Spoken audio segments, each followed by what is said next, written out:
nggak salah anak ini Rimbo Bujang. Iya, Iya benar benar sekali. sekali.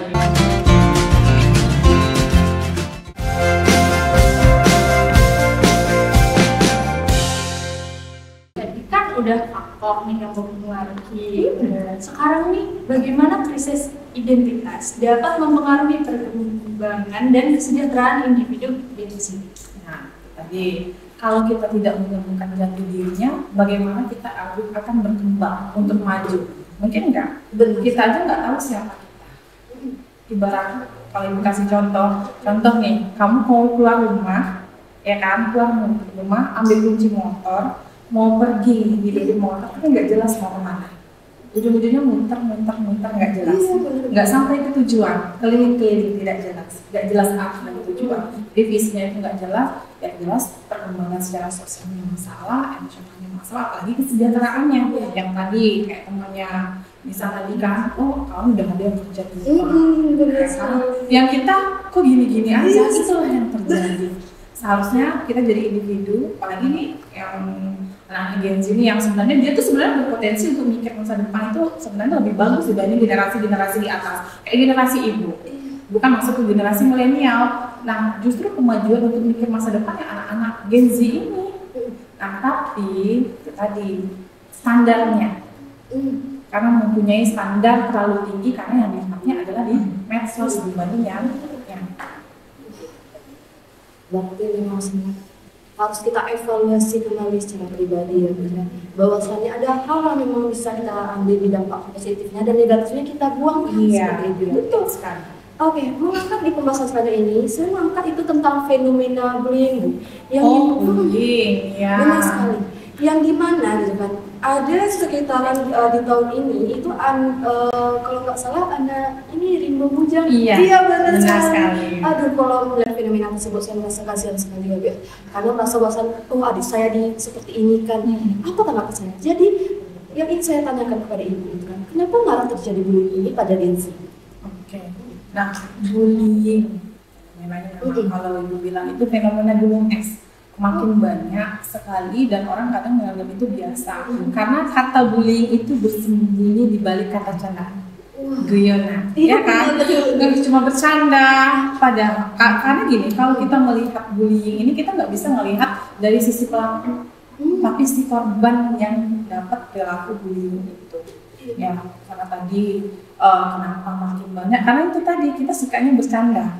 Tapi bercanda dalam konteks mungkin verbal, ya kita ngomong, si hitam black manggil, kita bercanda nih, manggilnya tuh anggapnya bercanda, padahal itu masuk ke dalam kategori bullying itu. Jadi menganggap hal yang biasa, ya cuma candaan, padahal itu adalah perilaku bullying sebenarnya.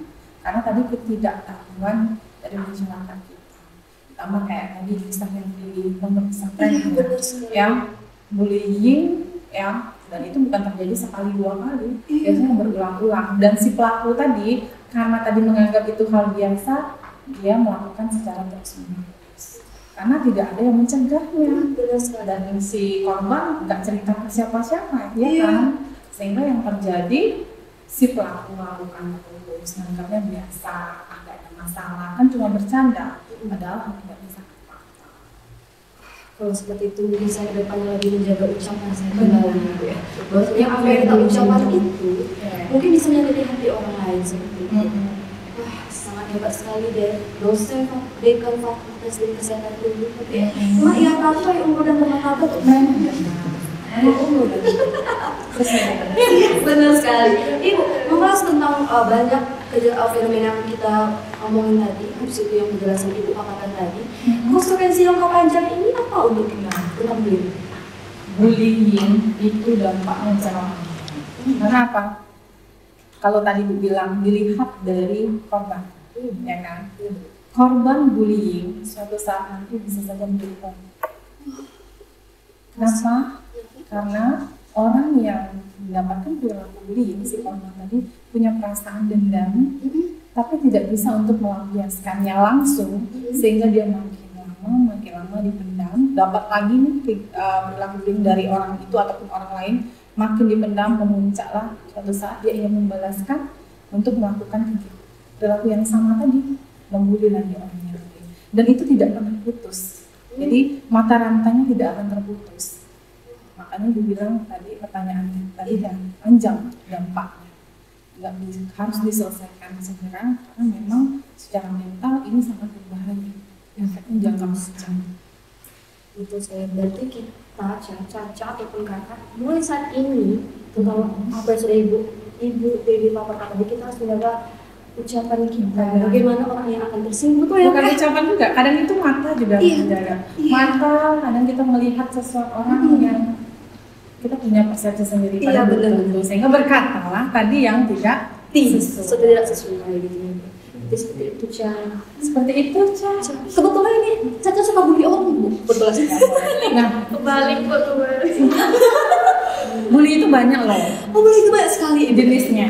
Yang pertama bullying secara verbal. Tadi berkata-kata. Berkata-kata gitu. Iya, berkata-kata ngejek, menghina orang lain, itu bullying secara verbal. Ada lagi bullying secara fisik.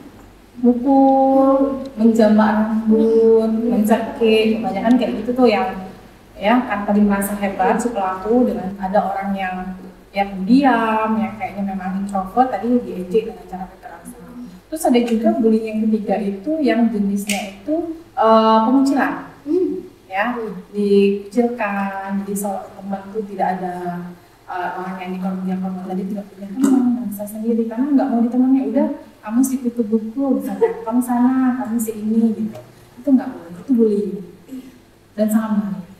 Penelitian dunia apa sebenarnya mengatakan bahwa 1 dari 6 anak di dunia itu pernah menjadi korban. Itu penelitian dunia loh. Sangat miris sekali ya Bu ya mendengar kalau sudah mengatakan kalau penelitian mengatakan kalau banyak sekali korban bullying ini Bu ya.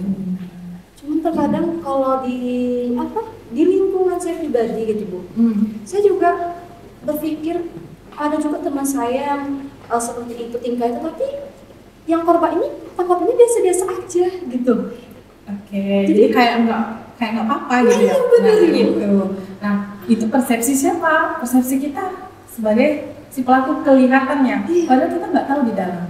Iya benar sekali. Ya kan? Kita nggak tahu apa yang dirasakan sama orang kan. Kalau misalnya dia dipanggil, hai black si hitam gitu kan, halo black gitu kan, dia senyum, tapi di dalam hatinya sangat makanya hati-hati. Oke, Caca, kira-kira ada lagi yang mau catatan kan Bu? Kacanya sebenarnya manis ya. Kebetulan ini saya import dari Uzbekistan. Swiss kali. Udah beda lagi di Swiss kali. Tadi gue. Oke. Tadi kan karena sudah nanya faktor konsekuensinya jangka panjang. Oke. Nah, sekarang Caca mau nanya Bu, bagaimana bullying mempengaruhi korban dan masyarakat secara keseluruhan? Oke. Nah, kalau bilang pengaruh atau dampak bullying ini 3 sisi yang harus kita selesaikan. Pengaruhnya itu ada pelaku, korban, sama saksi yang melihat kejadian bullying itu. Nah, kalau si pelaku, ya, pengaruhnya dia punya karena tadi keseringan melakukan bullying, dia menganggap itu hal biasa, sehingga si individu ujung-ujungnya kan jadi orang yang arogan, jadi ego, mementingkan kepentingan dia sendiri dan kebiasaan terus-menerus dari usia remaja nih tadi sampai usia dewasa dan seterusnya dia melakukan hal tersebut. Jangka panjang makin banyak lagi korban, makin sering lagi dia melakukan kegiatan bullying yang berlaku bullying itu. Kalau pengaruhnya dari untuk korban, karena tadi dia mendapatkan intimidasi secara terus-menerus dari si pelaku, mental dia akan jadi bermasalah, kepercayaan dirinya akan jadi bermasalah. Dia tidak bisa menjadi dirinya sendiri, tidak bisa mengaktualisasi diri, mewujudkan apa yang dia akan ingin capai, tidak bisa. Ya apalagi masyarakat, apalagi orang-orang yang melihat, ujung-ujungnya dia akan menjadi hal yang traumatik untuk itu, kayak tadi ya sampai dipukul, ditinju, orang yang melihat itu pasti merasa ketakutan, takutnya malah nanti saya lagi nih yang akan dijadikan. Jadi dampaknya sangat besar sekali. Mungkin memang kalau yang pelaku bullying ini memang harus mendapat hukuman yang seberatnya kali ya. Karena bukan di fisik saja, memang mental itu juga terbawa arus gitu ya. Jadi Jangan suka bully lagi. Kebetulan Kak Anis suka gigit, Bu. Gigit atau bully? Gigit mas. Lebih sedikit manja ya, Bu ya, udah gigit gitu kali ya. Oke, Caca, selanjutnya. Karena kan di lingkungan kita kan banyak banget, Bu, pelaku dan korban bully. Jadi ada nggak sih, Bu, langkah-langkah yang dapat diambil untuk mencegah dan mengatasi bullying? Nah, kalau untuk mencegah supaya tidak terjadi lagi, poin yang pertama kita harus melaporkan. Jangan didiamkan. Korban harus berani untuk melaporkan ke, misalnya kalau terjadi di kampus, berarti ke pihak yang di kampus di bagian akademik atau kemahasiswaannya, ke dosennya gitu ya. Nah, kalau di sekolah, balik lagi lapor ke pihak sekolah, ke wali kelas atau gurunya gitu kan. Nah, jadi ke orang tua terutama kalau di rumah. Jadi tetap kita harus melakukan sehingga si pelaku tadi tidak berani untuk melanjutkan kegiatan. Kemudian yang tadi sudah dapat itu harus diberikan perawatan juga yang sudah jadi korban tadi. Tidak bisa dibiarkan didiamkan karena kalau ibu bilang itu jadi hal trauma bagi dia. Jadi menjadi traumatik bagi si korban sehingga dia harus ketemu sama yang ahli psikolog atau psikiater untuk mendapatkan terapi bagaimana mengatasi dari kesehatan mental itu. Bisa dibiarkan sebenarnya. Berarti sama saja kalau korban ini juga harus bertindak gitu ya, Bu. Bahwasannya si pelaku ini tidak boleh terus-terus memberikan perlakuan tidak baik kepada dirinya ya, Bu ya.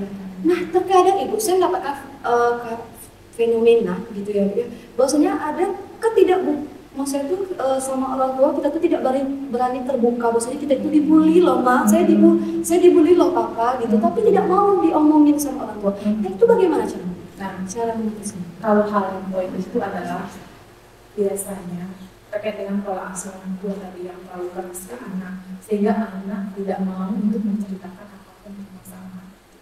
Nah, seandainya pun dengan orang tua tidak berani, kita kan punya siapa? Orang yang terdekat. Ceritakan itu, jadi nanti makanya tadi sebenarnya pendidikan bullying harus bisa. Jadi untuk tema kamu sekarang ini sebenarnya itu sangat penting, jadi bisa jadi bahan edukasi ke masyarakat. Ya, jadi orang-orang lain itu bisa melihat, oh jadi saya ini kalau tahu nih ada kejadian bullying di situ harus tetap lapor ke orang yang orang yang sangat penting atau nanti pihak sekolah atau keluarganya karena si individu gak berani kan untuk menyampaikannya.